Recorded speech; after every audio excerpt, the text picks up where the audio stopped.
Well, thank you everybody for joining us for another one of the Siemens webinar series. Today we're going to get to delve into the topic of OPC UA. We've gotten a lot of questions regarding this topic, a lot of interest in it. I think there's a lot of misconceptions to kind of what it is, what it's all about, how you use it.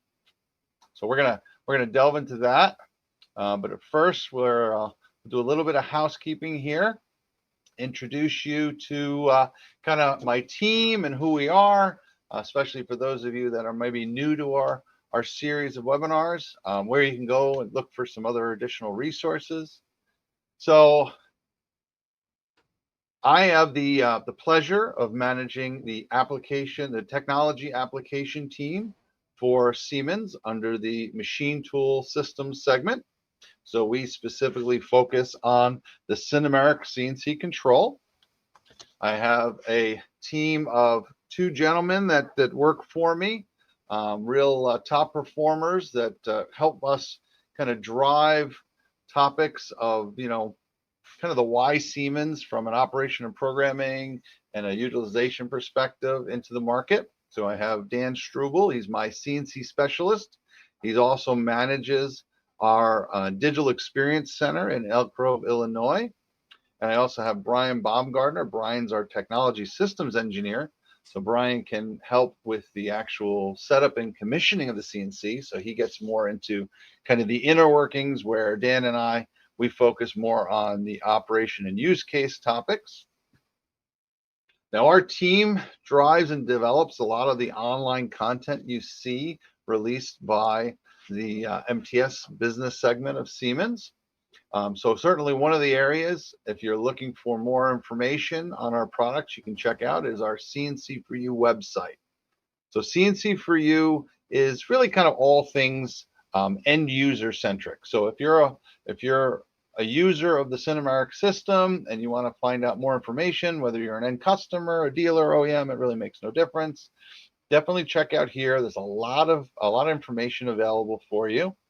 All of our webinars, like you're in today, are promoted, and there's also links to past webinars. So we have a whole library of webinars that you can check out. As well, we have a series of training classes that we host. Some are online, some are in person, kind of depends on the content, but they're all available for you guys. They're 100% complimentary, and there's a wealth of topic and knowledge. If you're trying to expand your knowledge base of the SINUMERIK product, I would say definitely check it out. We also have a YouTube channel. That's our Mr. CNC YouTube channel. There is where we really put all of our video content that we've developed here in the US. So all the webinars go up there. We have YouTube live segments, how-to videos, all kinds of stuff. So certainly make sure you like, you share, you subscribe. The more people we have following and promoting that content, the more it allows us to continue to drive and create more material. I did share a document, not quite sure where we have to go to get access to it. I'll have to play around with that. But there is a document shared here for you. It's called our Content Manager. That'll have a lot of extra links for you as well. So if you can pull that down from your browser, I'll take a look at it as well, see if I can figure out where you got to get that. We don't usually share documents in these sessions, so it's kind of interesting. We're trying something new. We also have a virtual product expert service that we provide. This is managed by my colleague, Brian Baumgartner, and this is a way for you guys to get access to a product specialist. You can book a live meeting with one of our specialists, and you can kind of delve into maybe more specific topics that aren't covered under our standard training or our standard videos. So these are usually blocked in 1-hour sessions. You just go to the website, you go to the VPE program, or use the direct link you see on the screen here, and you put a request in for a session, and then we'll schedule something up. Now, speaking of Brian is going to be our presenter for today. So Brian has been with Siemens now for Oh boy, I think you must be going on at least 6 or 7 years now, Brian. Is that correct? Yep, that's correct. Just about 6 years. So welcome, Brian. I want to say this is your first webinar with us, right? That's correct. Well, welcome. So, SINUMERIK Nation, as I like to call our people, I'd like to introduce you to Brian, and Brian, the SINUMERIK Nation. So Brian, why don't you kind of take it over? I'll switch over to you, and then I'll be in the back to kind of support you from the back end. Excellent. Thank you very much, Chris. So I just transitioned to you, so you should be all set. Okay, excellent. So thank you everybody for coming. Today we're going to discuss exploring the power of OPC UA with SINUMERIK controls. So I have a good agenda planned for us today. For people that haven't had experience with OPC UA yet, we're going to get into what is OPC UA. After that, we're going to compare OPC UA to some other protocols and also get a little bit deeper into what the OPC UA server for the SINUMERIK controls provides. After that, we'll look at application development with OPC UA and SINUMERIK controls. And then for the fourth agenda item, my favorite part, I'm really looking forward to the real world demonstration that we'll do after that. And then once you have an idea of what you can do with OPC UA, we'll close it out with sharing with you the OPC UA portfolio from Siemens for SINUMERIK controls, and we'll leave some time at the end for questions and answers. So to start it off, what is OPC UA? Well, the first thing you have to know is that OPC UA stands for Open Platform Communications, and UA stands for Unified Architecture. So this is a internet protocol that's provided to help us transfer data securely and reliably, and also it's not proprietary or dependent on any particular system. The standard was created in close collaboration between manufacturers and users to facilitate secure data transfer in heterogeneous systems. And when we say heterogeneous, what we mean is different. So these systems could be made by one manufacturer or by another one, and we can still use OPC UA protocol to communicate to both of those systems. So moving forward, I'm going to use the engineering method here. We're going to talk about the motivation for OPC UA. So we'll start with the given. So we're going to imagine a scenario where we've got a conveyance system right here down in our lower left corner. So we have a robot arm on the left, loading a widget onto a conveyor belt, transporting it over to another robot arm on the right here. This whole system is communicating with itself on this machine network. Now, the next thing we've got is some kind of a enterprise network. So this might be where our supervisory control and data acquisition system live, maybe our manufacturing execution system where we're preparing our parts to be machined, and that's communicating with itself. Now there's also a cloud in our given. So we want to take this information, make it available in the cloud to be analyzed, and our given is also that we have to have data security when we're transporting these messages between all layers of our network as it's given here. So the demand for exchange of data has increased. That's our given in summary. So moving on, here's the problem statement. How do we communicate with machines from different vendors? And what happens if changes occur in the communication drivers? How do we provide controlled and secure access to the machine?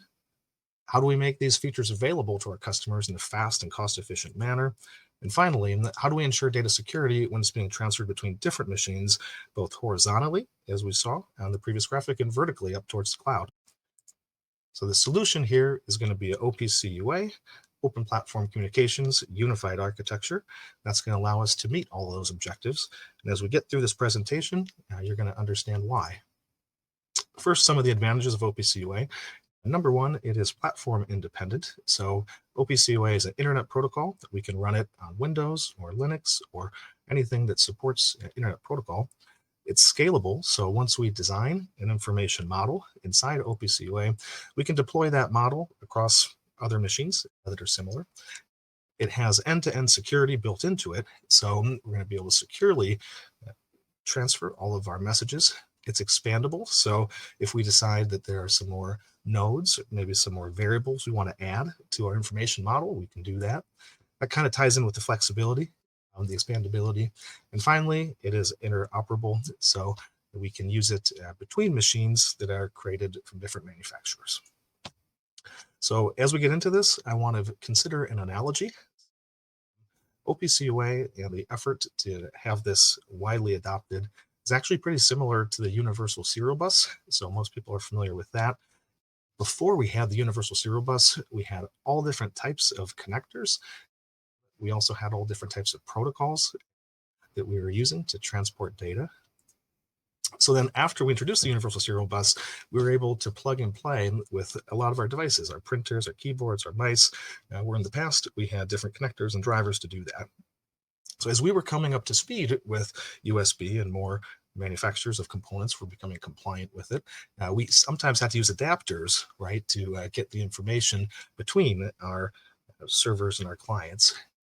And there's an analogy here with OPC UA that you're going to see next. So here we also use adapters, OPC UA, but we call them gateways. So in the Siemens world, we actually do have a couple products that can help you connect to devices that don't yet have OPC servers enabled on them. So in this case, they're acting as an OPC UA server when they're installed in the system. So the example here looks like any SIMATIC kind of PLC system you might see, but I want to note that this is also pertinent for SINUMERIK controls. For SINUMERIK controls that have CNC software 4.5, Service Pack 4 or greater, there's an option for a SINUMERIK OPC server on them. But if the software is earlier than that, then we need to use a gateway. And in this case, we have a product called the Brownfield Connectivity Gateway, and that could be a good fit for you to get OPC UA enabled on your older Siemens components. So these gateways, they can be connected, as I just explained, to CNCs, but also to PLCs or field bus systems directly. One great benefit of using gateway is that no changes are required to the existing machines. So now I want to consider the Industry 4.0 hierarchy. So this is our factory setup, and you may have heard OT and IT in the past, not really known what they mean. So we're going to go into a bit more detail here to show you how OPC UA can benefit this scenario. So OT is for your operational technology. This is everything that you need to run your machine and to produce parts. So this is kind of like an automation island over here on the left. Now on the right here, this is your information technology. This is everything you need to run your business. So here you have a SCADA system. Maybe you're monitoring the overall equipment effectiveness on the SCADA system here. You might have an engineering management system and a manufacturing execution system.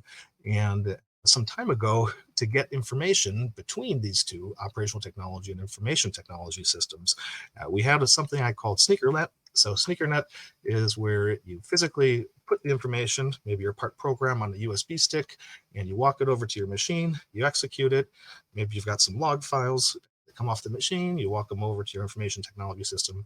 But nobody likes that. So here we have OPC UA as a potential solution to bridge that divide between your operational technology and your informational technology. When we do something like this, it creates another word or acronym that you may have heard, IIoT. So this is the Industrial Internet of Things. So now we can get data out of industrial devices to be analyzed in the cloud or in another component.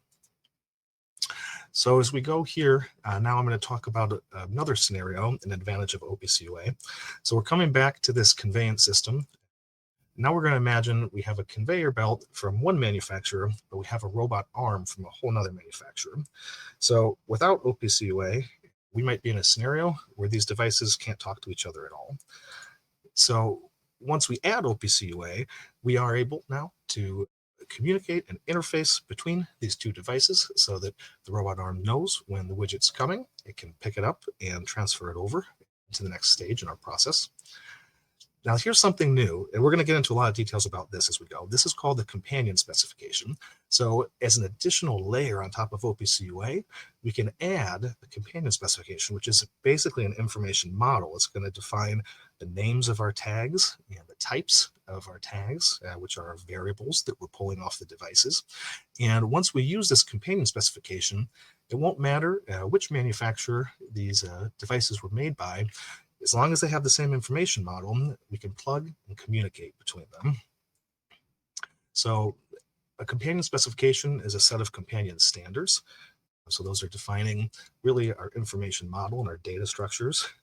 They actually already exist. So we have them for the rubber industry, the glass industry, and I think a lot of us here today are representatives of the machine tool industry. This is the one most pertinent to us. So we do have companion standards for that. Now, they can be for robots, they can be for CNC machines, packaging machines, and a whole lot more. One thing about companion specifications is that they could be produced internally by the OPC UA Foundation, or they could be produced jointly by the foundation and outside organizations, or finally, they could be just made by outside organizations alone.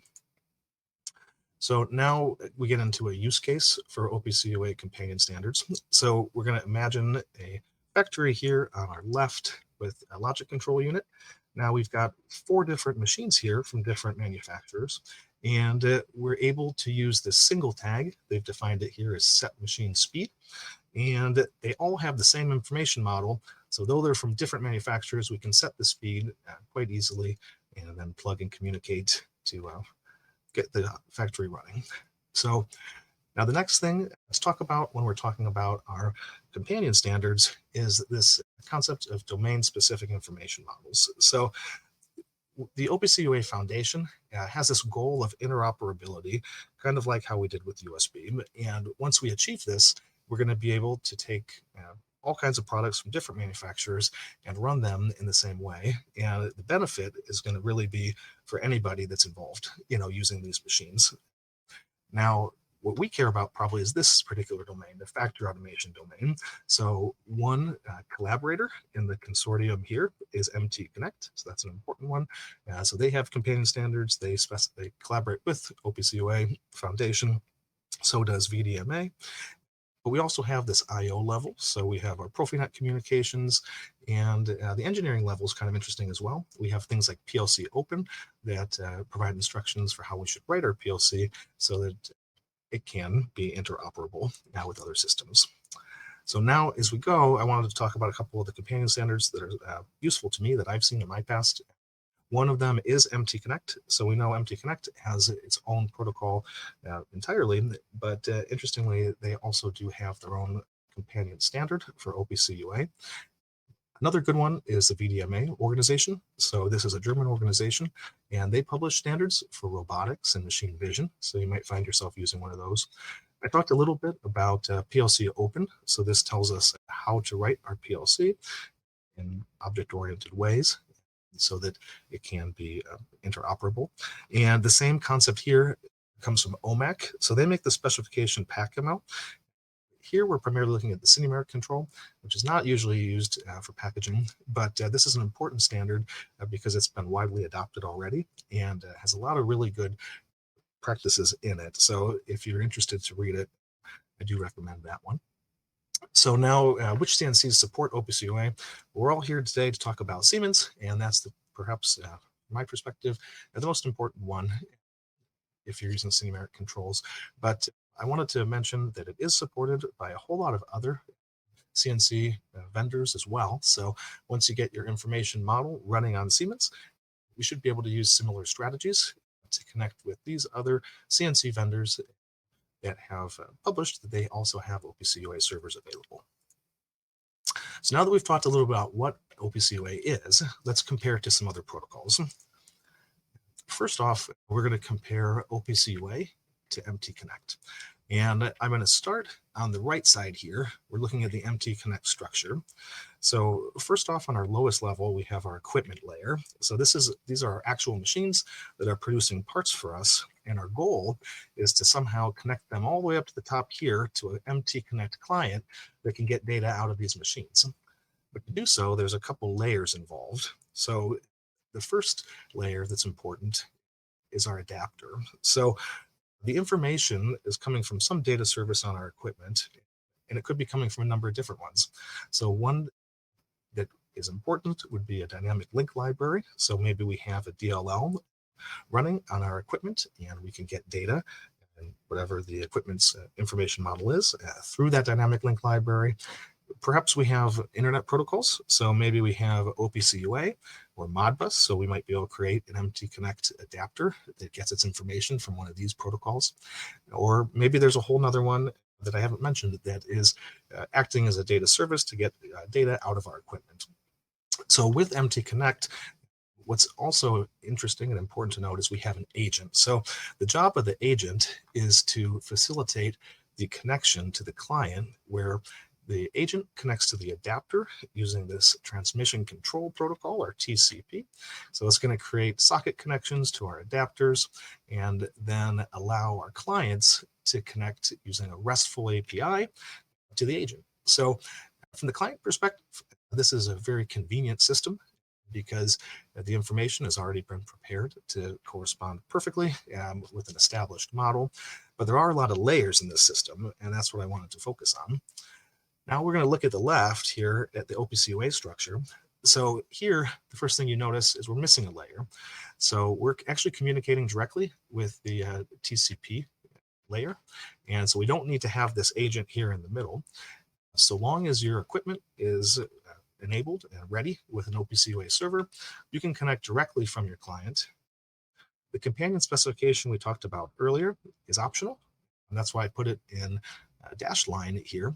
But if you choose to do one, then you're going to be working toward that interoperability goal and hopefully being able to roll out whatever changes you make and whatever developments made from one piece of equipment to the next in an easy and convenient way. All right, so next thing is we're going to look at OPC UA versus some other communication strategies across a number of different properties. So up here, what's important is I'm talking about SINUMERIK CNCs. So I'm talking about how do we get data out of SINUMERIK CNCs. So here, the topic of this webinar is OPC UA, so that's the most important one.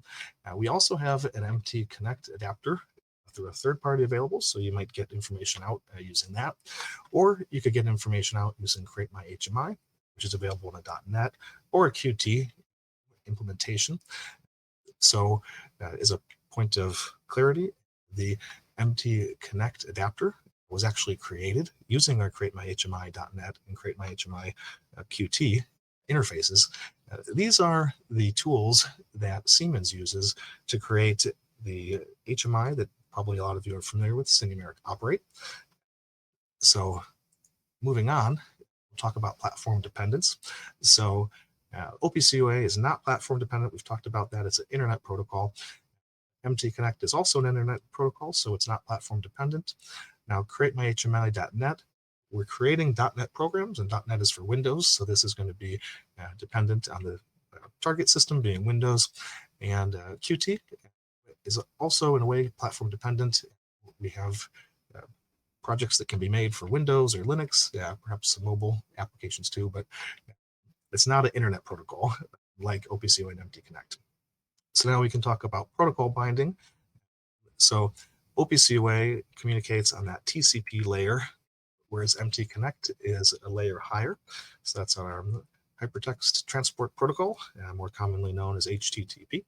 And then on our .NET and our Qt, we're using a data service from the CNC's dynamic link library here. Now, two-way communication, can we read and write? In the case of OPC UA, you can do both. In the case of MT Connect, it's read only, so we can only read the data that's coming from the agent. With CreateMyHMI.NET, we can do both reading and writing. So methods are something we're going to get into in a bit. It might be something that a lot of us aren't familiar with, that maybe some of us are. Essentially, they're functions that we can call through OPC UA to do things like transfer files and select programs, set user rights. So those are available with OPC UA. With MT Connect, we're really talking about a data service here. So from what I've gathered, this is not available on MT Connect. With our HMI development tools at Siemens, you are able to implement a lot of different functions. There's a feature-rich API that you get, so you can actually do a little bit more than you could with OPC UA using these tools. Message signing is about the server. So when the server sends out a message, we want some kind of a way to identify it and authenticate it. This could help protect us against malicious actors that might be spamming our clients with information that's unauthorized to slow them down, for example. So to protect against this kind of attack, we'd want to sign our messages. This is available with OPC UA here. With MT Connect, it's a teal box because it's agent dependent. So if you're running MT Connect and if you happen to have one of their version 2.x agents, that one released, I think, around 2022 is compatible. So we can sign messages there. If you have the older agents, then we can't. So then that would be a red no. Now, when we're looking at the dynamic link library, there's no possibility for message signing. So data encryption. So this is to be sure that just anybody can't connect to the broadcast from our server and decrypt the data and see what's happening. So if it was unencrypted, that'd be real easy for someone to come on and get the messages from our telegrams. Here with OPC UA, we comply with all the latest data encryption technologies. So it's a yes. MT Connect, again, we have that agent dependence where it's a yes with 2.0 and greater and no for the older ones. And with our DLLs, again, we can't. Client authentication has to do with our actual client that's connected to our server. So we can identify that on the server as a client that's authorized to get the data and connect. In the case of OPC UA, we can do that. We have certificate login and also user login. Now with MT Connect, it's MT Connect agent dependent again, and we can't with the others. Finally, we have user rights to talk about.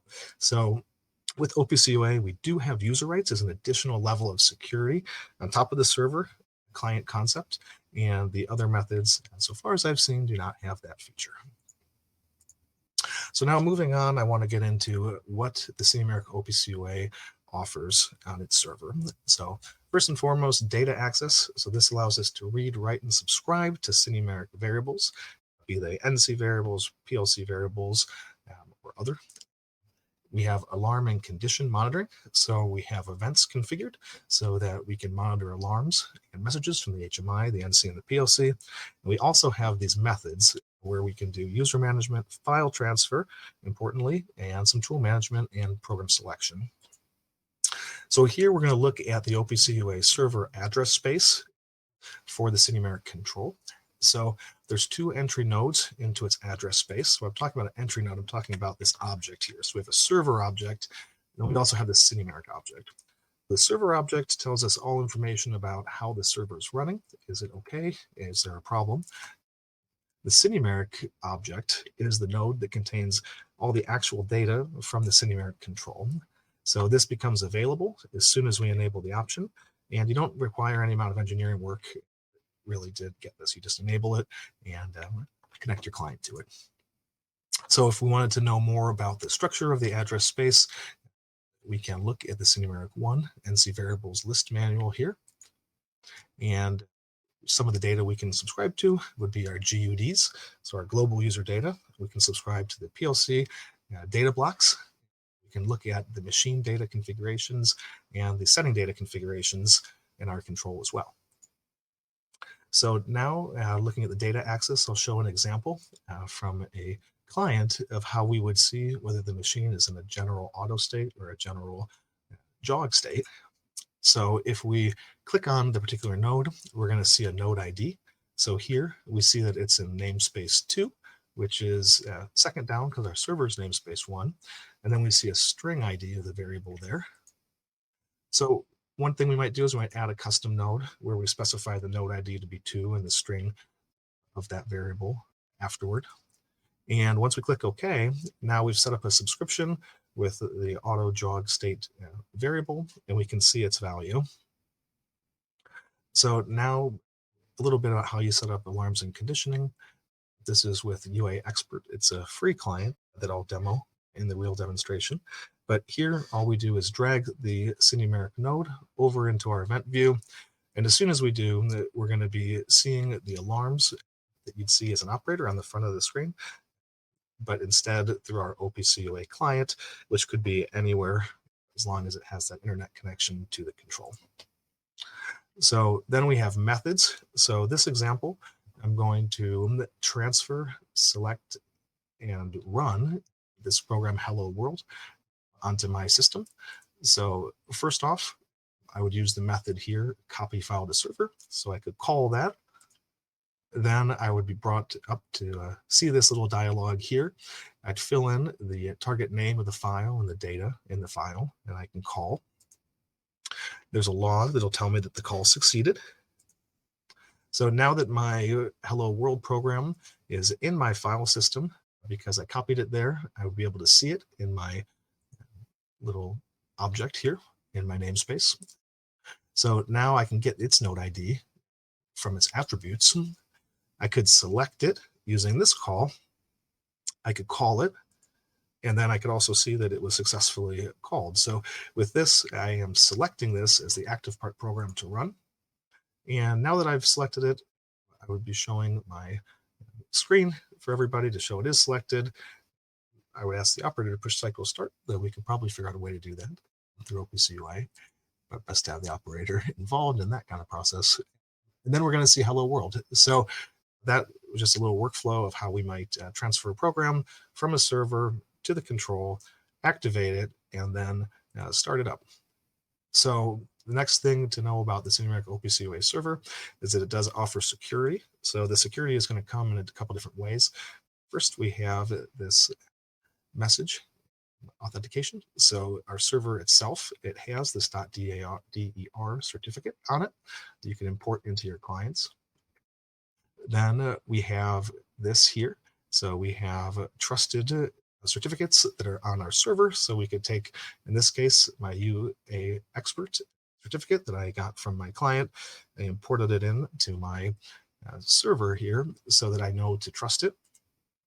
And then we have authentication. So here we have our user login.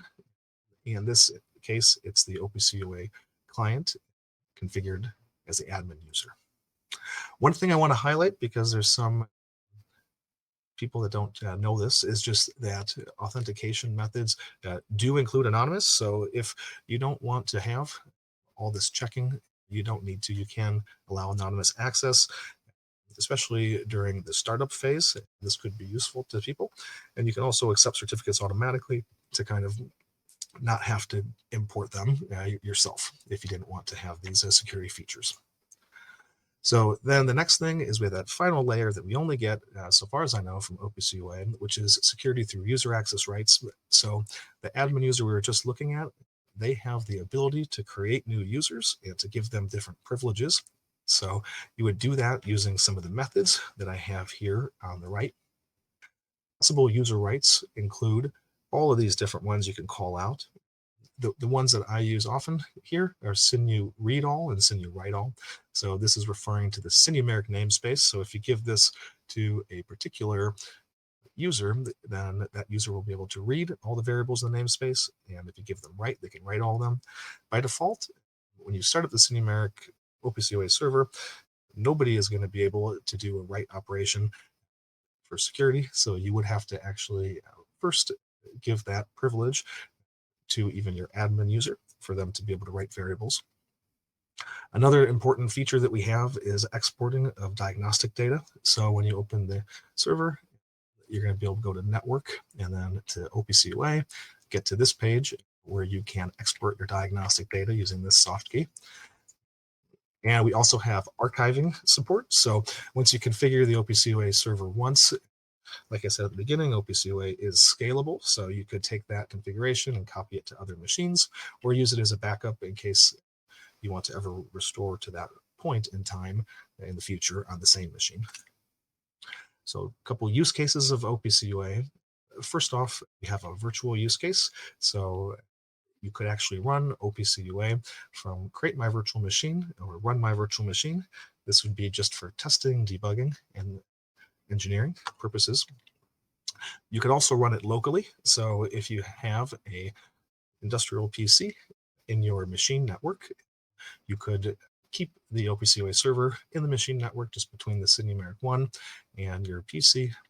And finally, perhaps the most common implementation, especially for customers, would be a network implementation where we have these two different options where we could have it running on the SINUMERIK one directly connected to the network or running on the IPC, which is connected to the SINUMERIK one connected to the network.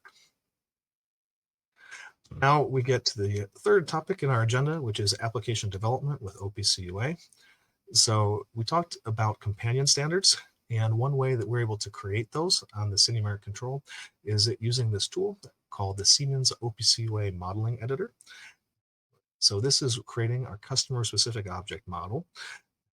So first we have a little show here on the left of OPC UA server without our customer specific object model. So without it, the server is here on the top, and with it, our server kind of jumps down to the bottom here.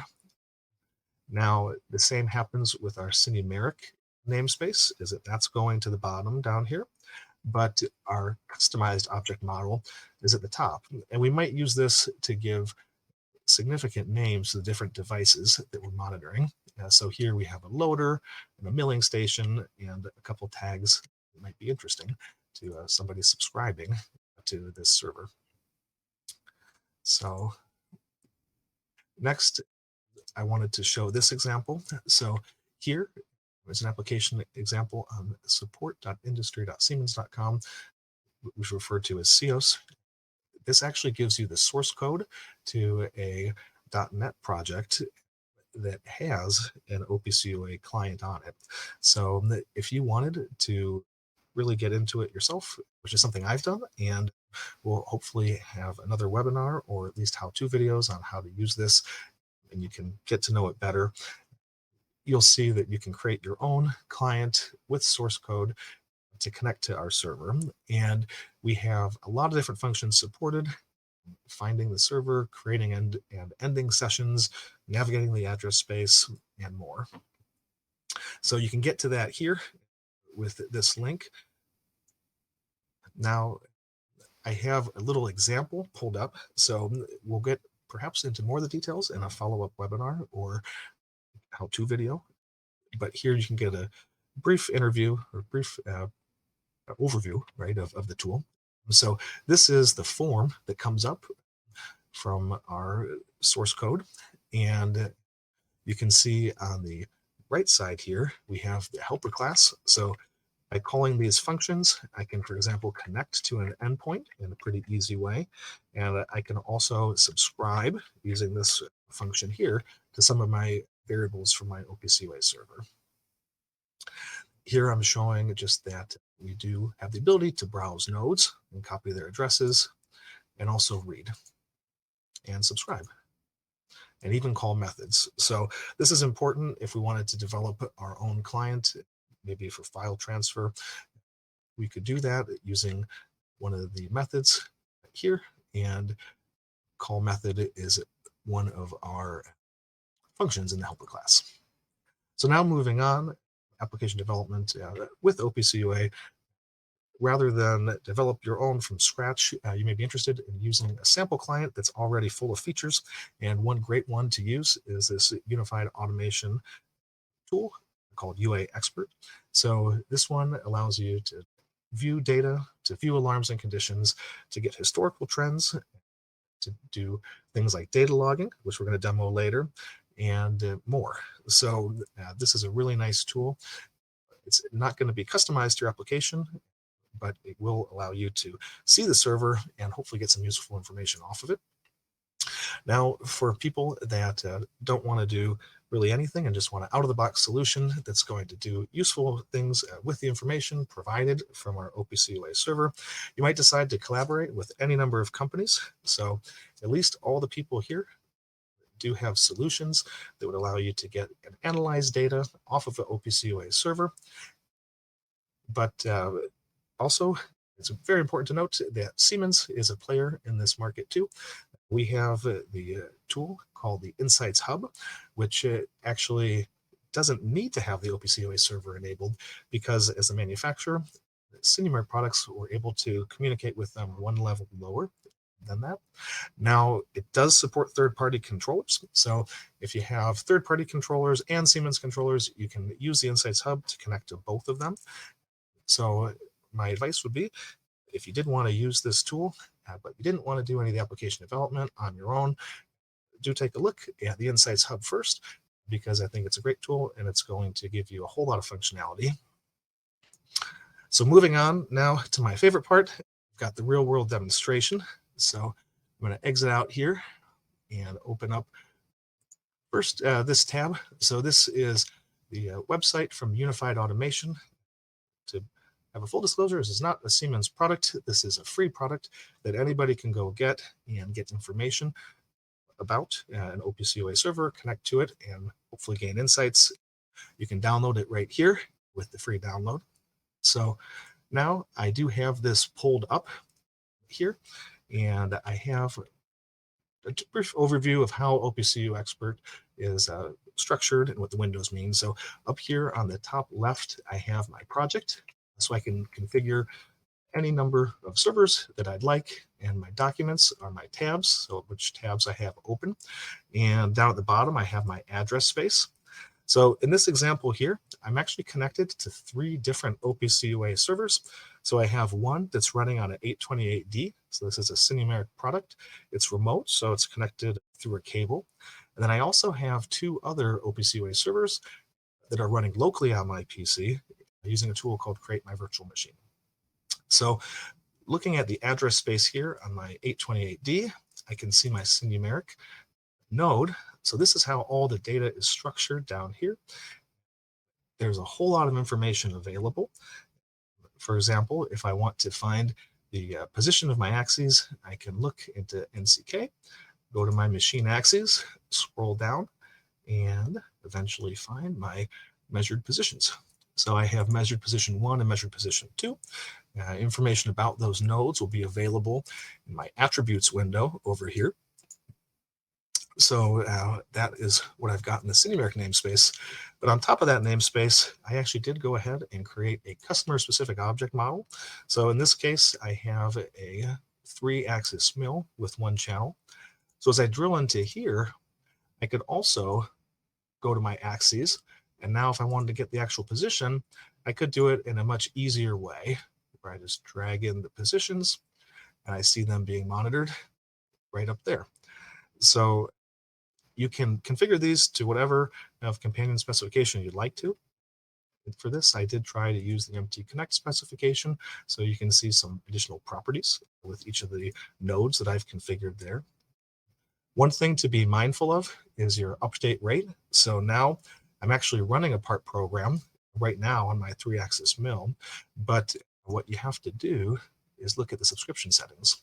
So I don't know how it's going over the webinar, but on my side, I'm seeing these update about every half second. So if I change the publishing interval to 100, for example, now they're updating, at least on my side, a whole lot quicker. But the more often that we are publishing values for our subscriptions, the more load we're going to have. So here, this is a VNC session where I'm looking at the front end of my remote machine, and I'm in the OPC UA area. If I come back, I can see that now I have a subscription load of 2%. I don't want to get all the way to 100, and I'm going to be able to optimize that load by kind of only subscribing to the tags that I want and also monitoring their update rate. So just a quick point, my model was added here. I'm able to have different versions. I created this model called Remote 828D, customer specific object model. And in a follow-up session, maybe we'll open the configuration tool, the SINUMERIK and Siemens OPC UA modeling editor, and get into exactly how I configured that.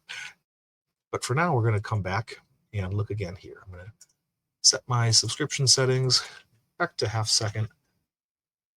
And now they're going slower. But moving up, now I have another device. So as I click between my servers, I see my address space changing. So now I've clicked into my customer server that's running in Create My Virtual Machine. So before I go too far, I want to show you the virtual machine. So this is the project that I have running in this virtual environment here. You can see I already machined up that workpiece. I'm going to reset it like that. So now it's reset. And here we have a tending robot that's in my channel 2. And in my channel 1, I have a slant bed lathe just over there. So to create this object model, I thought it would make sense to separate these two machines. So now I have a channel 1, and I can see all the components of it. Its axes, its controller, maybe some systems, and the same with my tending robot here.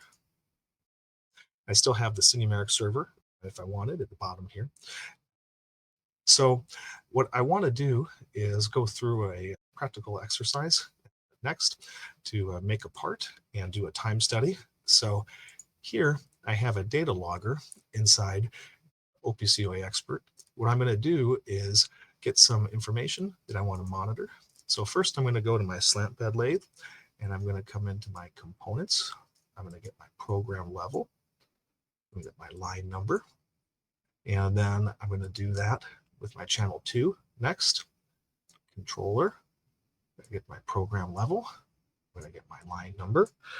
And now the process variable that I want to measure. So for this demonstration, I'm going to measure the actual path velocity.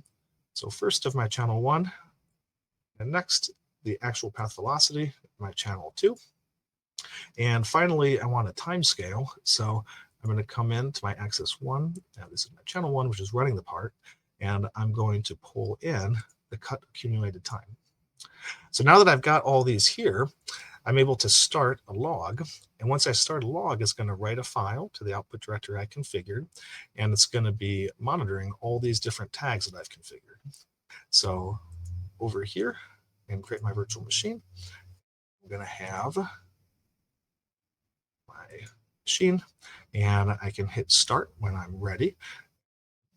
So let's go ahead and start this up. So we start the log, and I come in to create my virtual machine and start the program. So I'm going ahead and picking up my part right there.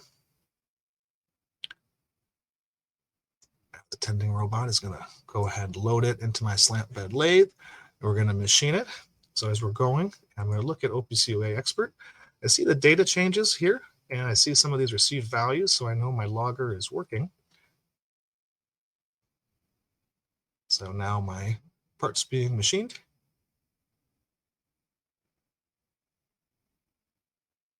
Just getting through this process. I've got my AutoNox robot grabbing it and putting it back with my other parts. And when it's done, we'll go ahead and stop the log and see what it gave us. So there we go. Put the part down, and now my part program's done. So I'm going to come back to my OPC UA Expert, stop the log, and I'm going to check in this location. So I've got my D7 data logger, and I got this CSV file now. So if I go ahead and open it, I see that I've just created this file. Now, as a human, I look at this and I don't really know exactly what it means, but the primary keys are referring to all of those nodes that I dragged into my data logger. To make more sense of this, I created a plotter in Python. So if I run my plotter now, we're going to parse that data and look at it in a more human readable way. So in my time study, I want to figure out how can I reduce the amount of time it takes to machine this part. Well, I see one spot here that has a pretty long time cycle for the same path feed. So here in this data point, I can see that I'm going 300 millimeters per minute, and I can actually look at some more data. I put my program line numbers and levels. So here on the robot, I'm at level 1, and I'm at line number 10. Here still all the way over at line 10. And as I come down, here I jump into a subprogram, and then I come to line 14, still back on program level 1. So let's go and try to figure out where this was in our actual part. So now I come back to create my virtual machine, and I'm going to look at the part. So I go to my program manager to find the part. I'm going to go into my examples and open it up. So here, this is my main calling program from channel 1. I see channel 2, and now I want to go to this part. So I see get part 1.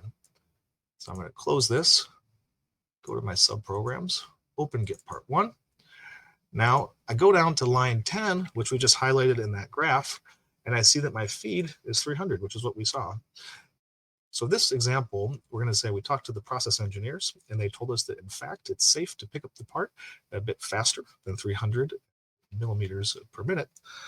So we're going to go with 3,000 here and see what difference that makes. So now that we've got 3,000 in, we're going to come back to our machine page to have a nice, pretty demonstration. I'll reset my part again, just like that, and start our logger and run the part. So here we go. So now we're making a new part. Let's double check that our logger is logging. I see some values coming in, so that's looking good so far. Parts up in the slant bed lathe. And here we go, machining it. Now when we're done, we're going to view the data with a different tool from Python that I created. Now, I got Python from the Microsoft Store. So if you decide to get that on your computer, I suggest also getting it from the Microsoft Store or another place that you trust.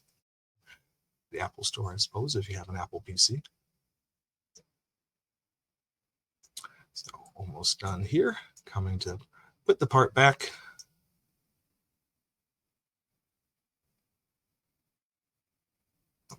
There you go. So now my program's done. I'm going to come back to UA Expert and stop. When I look back in that folder, now I've got 2 data logs. And this time I'm going to use my subplot maker and run it. So here, now we can look at this data. What I care about is really this area right here, right? So we want to open that up, and I can see that when I come in, now I come to level robot line number 10, and I'm going 3,000. I picked up another point here, still on line 10 as I was decelerating, and then we kept going. So now by making that change that I gained insight to using OPC UA, we've been able to take the total part program time from 257 seconds down to 239 seconds, which rounds out to be about a 7% savings in time. So that completes the demonstration of our time study with Create My Virtual Machine. But there is one more part that I want to look over, and that's this machine builder OPC UA server. So far we've talked mostly just about the customer aspects, but we also have the possibility of configuring a machine builder server. So in Create My Virtual Machine here, if I go to my program select and setup area and network, that's where I hit this OPC UA. So once I get into my OPC UA area, I can see that in this case, I have both a customer OPC UA server and I also have a machine builder server running. So on my machine builder server here, we're communicating with a different port. I've configured a customer specific object model with some different things in it. So the machine builder might want to use OPC UA as an interface to a barcode scanner. Maybe they have their own SCADA system that they want to connect to. Maybe they have their own supervisory PLC or a tool presetter, maybe a vision system. So the machine builder is able to do this and lock it down and isolate it from the customer to have their information that runs their system in one area and the customers in another. So with all that said, we're going to come back and finish out our presentation. So now we come to the OPC UA presentation one more time. So after the real world demonstration, here we get into the portfolio overview. So what I just presented was an option. So this is the SINUMERIK 1 Access My Machine OPC UA OEM option. Notably, this is available on SINUMERIK 1, but not on your SINUMERIK 828D or 840 systems, to my knowledge. So this is going to allow you to do just what I demonstrated, create a whole separate server that you can have functions on that are just pertinent to the machine builder. The next thing to be aware of is that we do have an advanced option for SINUMERIK 1.2. So this actually gives you this advanced object inside your SINUMERIK node. So this advanced object has a whole nother set of methods that you can call to request tool data, for example. This was designed as a successor to Create My Interface. So for anybody using Create My Interface, you should take a look at this new tool, OPC UA Advanced, because a lot of the functions that you're familiar with are going to have parallels here with the new product. One thing that's important here is that this is largely event driven, so that the concept is the PLC requests the OPC UA server to do things. So to facilitate that, you do need to have a data block that you put into your PLC, and accommodations need to be made in the PLC to interface with that block. So this is the only one so far that has any kind of PLC interaction. All the rest of them stand completely alone. So another one we have that's really exciting is Access My Machine OPC UA connector Zoller. So for people with Zoller tool presetters, we actually offer this product here that's featured right in the center in bright yellow. What this does is allow you to connect to the SINUMERIK OPC UA server and then provide a REST API for the Zoller tool presetter so that the users of the Zoller tool presetter can have a plug-and-play experience with the SINUMERIK. So this is written in .NET here. It is compatible with both Operate and also HMI Advanced. So if you're in the market for a Zoller tool presetter or you already have one, this could be a solution that would be very interesting to you. And finally, but definitely not least, with SINUMERIK 1, we actually have a whole nother set of OPC UA servers and clients that you can configure, and that would be in the PLC. So now we're talking something that's usually more of a machine builder option. But so in the past, so far in this presentation, we've talked about the SINUMERIK 1 object here in my upper right corner. So we have a SINUMERIK OPC UA server. We also have that new OEM OPC UA server you can use.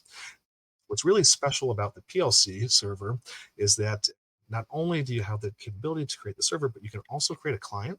So I took a couple of snippets from TIA portal and put them up here. So this would be the spot that you activate your OPC UA server on. And this would be the spot you activate the client on. So if we imagine a scenario where as a machine builder, you want to connect to, say, a barcode scanner or some vision system, that vision system offers an OPC UA server. You can connect to your PLC to that using this option and by using the client that's built into the PLC. So now we're coming to the very end. Here we have a list of all of our different options for OPC UA. I'm going to go through them, and there is one in particular I want to highlight as we go. So the first one is for our SINUMERIK 840 and 828 controls. So this is the current part number. As long as you have that CNC software 4.5 Service Pack 4 or greater. The next option down is for still our 828s and our 840 controls that might be older. Now the brownfield connectivity tool also has compatibility with HMI Advanced, so you may be able to connect to yet more than the solution line controls. One's also running HMI Advanced. Now, SINUMERIK 1 has its own part number over here, but this is the one that we didn't get a chance to talk about. So this is called the Industrial Edge for Machine Tools. It used to be called the SINUMERIK Edge. So this has an OPC UA server on it. It's an edge computer, so it's going to sit on the edge of your machine network. But what's great about this is that you don't utilize the CNC CPU that's handling any of the motion control. Instead, you're taking all of these operations to provide the data service and running them on a whole separate PC.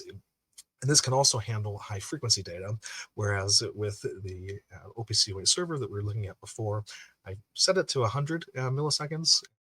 You can probably play with it and do what makes sense to optimize your subscription load, but you probably don't want to go too low, or else you're going to start to get a subscription load that could have an impact on your machining time. And that would be really idle time, right? So not time that we're on the part, but time that we're doing calculations and things like that. So, and then the rest we've already talked about just now. So I don't know that I need to go into those more detail on those topics. The last thing we have on the list is questions and answers. So at this point, I can turn it back to Chris here's my contact information on the last slide. If you have any questions, my email is at the bottom. And thank you all for coming. I really appreciate having the opportunity to give this presentation to you. Great job, Brian. That was certainly a wealth of knowledge. I think we've all learned quite a bit from that. I certainly know myself. I have a much better understanding. But boy, there's a lot more to learn. I don't know. I didn't catch if you had mentioned it, but just so everybody knows, this is only the start in what we'd like to do, a series of events. OPC UA, I think it's a critical topic for the market. And because it's as deep as it is, I think it certainly warrants us exploring it deeper. So certainly keep an eye on new material. We might be doing some YouTube lives. We definitely want to maybe connect this to a full-blown machine. So we got some ideas. So more is coming. But with that, I do want to open up the floor to questions. We have some came in, and there's plenty of time for us to handle additional questions. So if you see on the top, probably top right corner, I would expect, of your screen, there's an area that says ask a question. So just type it in there. It'll pop up on our end. So with that, let's start going through a few that came in already, Brian. So the first one says, what are the limitations to OPC UA? So I would say, one of the main limitations is that you can only use it if it has an OPC UA server, right? So in the Siemens world, that's not such a limitation because a lot of our products have that option to configure it. And if they don't, you can get a gateway to connect the new to the old, like we talked about. So that's one thing, is that you do have to have that. Another potential limitation that you might have with OPC UA, let's see, what else? You can do a whole lot with it. So there aren't a whole lot of limitations, but I would mention again that there is this concept of subscription load, and that we are doing a lot of this data processing on the same processor that's running some of your motion control and that kind of thing. So that would be the case, let's say, for the NC implementation. If you have an implementation that includes a PC, maybe not so much, but you do want to be careful of how fast you're getting the data. So that is one of the limitations, is that you can only get so much data, and you can only get it so fast. So if you see that as a limitation, really what you want to do is connect an edge computer so that you can have more processing power and gain the ability to subscribe to more nodes, and also have their publishing rate faster. Perfect. Makes a lot of sense. Another question that came in: is there any online training available to help me learn this? And I can back up this question, because I would certainly love to delve in it deeper. So have you come across anything in kind of prepping yourself for this topic that you've been able to use or leverage? Sure. So what I did is I looked at a lot of manuals and a lot of documents. Now, I think Chris has probably explained it in my previous role as an engineer, which I still do now. So that's my comfort zone. I'm very comfortable opening a manual and trying to understand how things work based on that. But as far as trainings that have been put together to be absorbed, through a different method, like face-to-face or a how-to video on YouTube, I didn't find as many. A lot of the things that I found seemed to be promoting one particular product, for example, and weren't so general, just to help me get that understanding of how to use OPC UA. So I hope that this presentation in and of itself has been a good start, for people who don't know anything about it, to get an understanding of the tool, of its capabilities, and a little bit about how it could be used. I would say a big thing for me was just discovering that UA Expert client. So you're going to see all kinds of different clients out there, but this UA Expert one, I do recommend it. It's feature rich and it's real easy to use. So I think that was really good. But in the way of just having trainings available, didn't see a whole lot from third parties. So that's why Chris mentioned we're going to do a whole lot more of these, and perhaps find a good format to make the training available to those who need it. Perfect. Yeah, I would agree. I think we'll hopefully be able to fill a little bit of a gap because I haven't seen a lot on this topic as well. Um, Here was another question that came in. Will the subscription load affect my machine performance? So I think they're probably talking more about like NC cutting performance, I would guess. Yeah, that's a really good question. I would say that, you know, like anything, we won't really know until we get really into it and do some tests. But the intent is no. So the way that the system is designed is that we should really be processing this all as something like a background task. So we're going to have the highest priority on making sure that your cut is smooth and that everything is going the right way, as we're running your part programs. However, there is some amount of processing that has to happen to make this data available. And from my perspective, what you would start to see first as you start to approach that higher subscription mode, it could be that there's more what we call idle time. So idle time would be when you're not actually on the part, it's would be observed kind of like a pause, the machine's thinking. So that kind of thing, potentially could extend the length of time it takes to run parts. It shouldn't affect the quality because that would be the top priority, of the developers to keep all the OPC UA tasks in the background. So I would say proceed confidently with OPC UA. I don't think it's going to affect your part time or part quality. If anything, perhaps the time. And at that point, we make the evaluation of do we want to offload some of this handling to an edge computer that has a whole lot more resource that can process this data without affecting the machine system. But you have to start somewhere, so why not start on the CNC and kind of get your feet wet, so to say. Yeah, no, I think it makes perfect sense. Would you expect to see an end user using OPC UA Expert to pull data, or would you need to tie this to a Windows application? And then, if so, how would that work? That's a really good question. So, from my experience, I think that OPC UA Expert is going to be more of a diagnostic tool, and it may be something that end users use. So I know I've helped to support a couple different customers in the past that are interested in OPC UA that might be trying to get it commissioned with their SINUMERIK systems. And I have heard of some that do use OPC, say the UA Expert tool to run, say, continuously on the machine, but the functionality is going to be somewhat limited. So, and the graphic interface isn't going to be configurable like it would be with the Windows application. So if what you're looking for are nice, pretty OEE monitors, you want to see your trends, over time, you want to see maybe some pie charts, things like that. You'd probably want to have a Windows application or some kind of a different client, and we at Siemens do give you the tools to get started. If you're a developer, you may feel comfortable working in Visual Studio, and you can use the client project from Siemens as a starting point.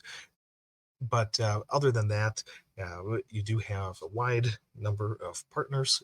If you kind of just search SCADA or OEE dashboard followed by OPC UA, you're going to find a whole lot of different hits. If your favorite search engine's Bing or Google, whoever knows. But there's a lot of people in this industry, so I think you're going to find a fit for you. Good. Perfect. Well, I think I got all the questions. If I didn't, I apologize and feel free to certainly email Brian or myself. Thanks again, everybody, for coming. Brian, great job. You're hired. You're now on the hook for a lot more webinars. So you should have bombed it, but you did. So now you're done. But yeah, thanks everybody for joining us on this Friday afternoon. We look forward to talking to everybody in the future. Keep an eye out for up and coming events. I saw a lot of people pulled down our content manager. In there is an area where you can join our contact list. So if you're not on our contact list, please make sure you subscribe to it. Looks like we got one extra question popped in before we jump off. So Greg was asking, can the 808D be connected through OPC UA? or is there a gateway for it? So any experience with the 808 with OPC UA, Brian? That's an awesome question. I did fail in one way, so hopefully I didn't vomit, but that is one aspect that I didn't prepare for. So I don't know exactly what the solution is. I can certainly follow up with Greg following the webinar to see if we can come up with something. But to my knowledge, there's not an OPC UA option that's on that control itself. So my suspicion is that we would have some kind of a gateway to get the information out. But I will look into that and definitely get back to the poser of the question. Perfect. Great. Well, with that, let's wrap it up, and we'll see everybody next time. Have a great afternoon and great weekend. And same to you, Brian. Thanks again. Thank you, Chris. All right. Bye-bye, all.